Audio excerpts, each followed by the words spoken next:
Les Mystères de Paris est un roman d'Eugène Sue publié en feuilleton dans la presse entre juin 1842 et octobre 1843. Ils eurent un tel succès qu'on disait « Des malades ont attendu pour mourir la fin des Mystères de Paris ». Ils furent aussi illustrés de magnifiques gravures en noir et blanc, mais les personnages sont restés hauts en couleur et l'histoire pleine de suspense.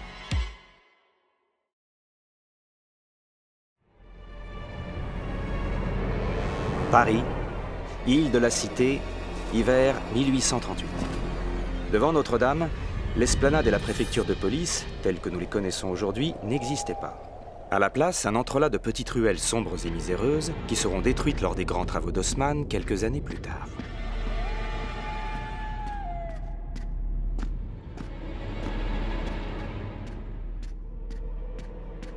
Fais-moi à boire, Fleur de Marie. Non, Chourineur, tu sais bien que je n'ai pas d'argent. Allez, viens par ici. Lâche-moi. Laisse-la tranquille.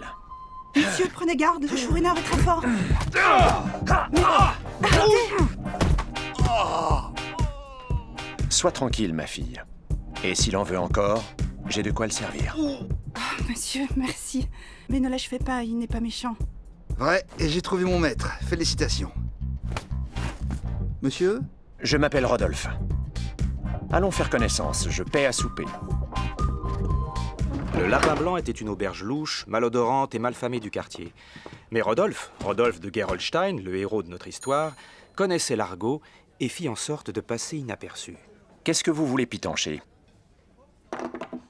Alors que venez-vous faire? On vous a jamais vu par ici. Je suis peintre en éventail. Je cherche un certain Germain, un jeune homme d'une vingtaine d'années qui pourrait habiter le quartier. Germain. Ça me dit rien. L'ambiance habituelle du Lapin Blanc avait repris pendant que Rodolphe faisait connaissance avec ses nouveaux amis. Cette belle et mélancolique héroïne s'appelle Fleur de Marie. Elle raconta son enfance misérable.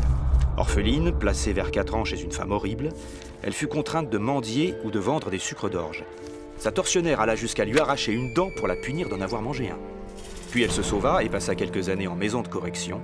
À sa sortie, peu de temps avant le début de notre histoire, elle alla loger chez l'ogresse qui, en échange, l'obligeait à se prostituer. Ah, la gueuse!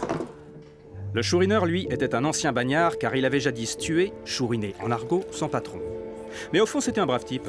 Il travaillait dur désormais au quai Saint-Paul comme débardeur.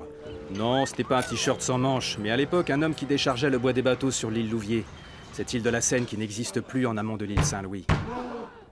Mais que se passe-t-il? Pourquoi tout le monde a l'air effrayé? Vous le saurez en regardant le prochain épisode de cet épatant feuilleton.